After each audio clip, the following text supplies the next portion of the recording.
Supreme court ने दिल्ली के CM Arvind Kejriwal को 1 जून तक अंतरिम जमानत दे दी है। उन्हें 2 जून को हर हाल में सरेंडर करने को कहा गया है। तो वहीं उनके चुनाव प्रचार पर कोई रोक नहीं होगी। जस्टिस संजीव खन्ना और दीपांकर दत्ता की बेंच ने सुनवाई करते हुए कहा, अरविंद केजरीवाल दिल्ली के चुने हुए मुख्यमंत्री हैं। वो कोई आदतन अपराधी नहीं है। चुनाव 5 साल में एक बार होते हैं। ये फसल की कटाई जैसा नहीं है कि 4-6 महीने में होगी। उन्हें अंतरिम जमानत पर रिहा किए जाने पर प्राथमिकता से विचार करना चाहिए। हालांकि मेन केस पर सुनवाई चलती रहेगी, जिसमें केजरीवाल ने अपनी गिरफ्तारी और रिमांड को चुनौती दी है।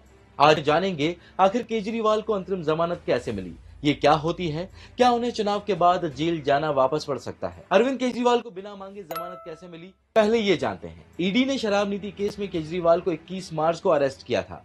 कोर्ट ने 1 अप्रैल को उन्हें 15 अप्रैल तक न्यायिक हिरासत में तिहाड़ जेल भेज दिया और ये म्याद बढ़ती चली गई। इस दौरान केजरीवाल ने अपनी गिरफ्तारी को चुनौती देते हुए दिल्ली हाई कोर्ट में याचिका दायर की थी, लेकिन हाई कोर्ट ने 9 अप्रैल को इस याचिका को खारिज कर दिया। इसके बाद केजरीवाल ने सुप्रीम कोर्ट का दरवाजा खटखटाया था। 3 मई को हुई सुनवाई में 2 घंटे की लंबी बहस के बाद बेंच ने कहा था कि मेन केस, यानी जिसमें केजरीवाल ने अपनी गिरफ्तारी और रिमांड को चुनौती दी है, इसमें समय लग सकता है। लोकसभा चुनाव को देखते हुए केजरीवाल की अंतरिम जमानत पर विचार किया जा सकता है, ताकि वो कैंपेन में हिस्सा ले सके। अब बात अंतरिम जमानत की। संविधान में जीवन का अधिकार सबसे बड़ा है। इसके अनुसार निर्दोष व्यक्ति को बेवजह जेल में नहीं रखा जाना चाहिए।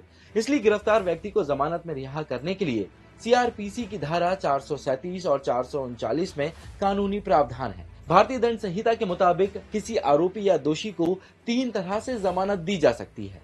पहली है अग्रिम जमानत या एंटीसिपेटरी बेल। यदि कोई व्यक्ति पुलिस की हिरासत में है तो वो सीआरपीसी की धारा 437 और 439 के तहत जमानत याचिका दायर कर सकता है। दूसरी है नियमित जमानत या रेगुलर बेल। यदि कोई व्यक्ति पुलिस द्वारा गिरफ्तार या पुलिस हिरासत में है तो वो सीआरपीसी की धारा 437 और 439 के तहत जमानत पर याचिका दायर कर सकता है। तीसरी है अंतरिम जमानत। नियमित जमानत की अर्जी और फैसले में देरी की वजह से अदालत अंतरिम बेल दे सकती है, लेकिन केजरीवाल को यह अंतरिम जमानत कुछ शर्तों पर दी गई है। अदालत ने केजरीवाल से कहा है कि आप ऑफिशियल ड्यूटी नहीं करेंगे। हम नहीं चाहते हैं कि आप सरकार के काम में दखल अंदाजी करें। अगर लोकसभा चुनाव नहीं होते तो अंतरिम जमानत का सवाल ही नहीं उठता था। इस पर केजरीवाल के वकील अभिषेक मनु सिंघवी ने कहा है कि हम किसी फाइल पर साइन नहीं करेंगे। शर्त है कि एलजी भी किसी काम को इस आधार पर ना रोके कि फाइल पर साइन नहीं है। तो वहीं बेल दिए जाने पर ईडी ने तर्क दिया कि इस फैसले से आम आदमी निराश होगा कि कैंपेनिंग करना कोई लग्जरी है। केजरीवाल ने 9 बार हमारे समन को दरकिनार किया है। जमानत की याचिका सुप्रीम कोर्ट से पहले ट्रायल कोर्ट के सामने जाना चाहिए। लेकिन सबसे बड़ा सवाल है कि क्या केजरीवाल को वापस जेल जाना पड़ सकता है। अंतरिम बेल की शर्तों के अनुसार केजरीवाल मुख्यमंत्री के तौर पर फाइलों में साइन नहीं कर सकते। ऐसे में उपराज्यपाल सरकार की बर्खास्तगी या फिर नए मुख्यमंत्री की नियुक्ति पर जोर दे सकते हैं। अंतरिम बेल के किसी भी आदेश के बाद ऐसे अनेक सवाल सामने आएंगे जिनका कानूनी किताबों में फिलहाल कोई जवाब नहीं है। दूसरी तरफ अंतरिम बेल दिए जाने पर कई सवाल सामने आ रहे हैं। सुप्रीम कोर्ट के वरिष्ठ वकील विराग गुप्ता का मानना है कि इस केस के रेफरेंस में कई तरह के सवाल आएंगे। क्या नेताओं को अलग विशिष्ट दर्जा दिया जा सकता है?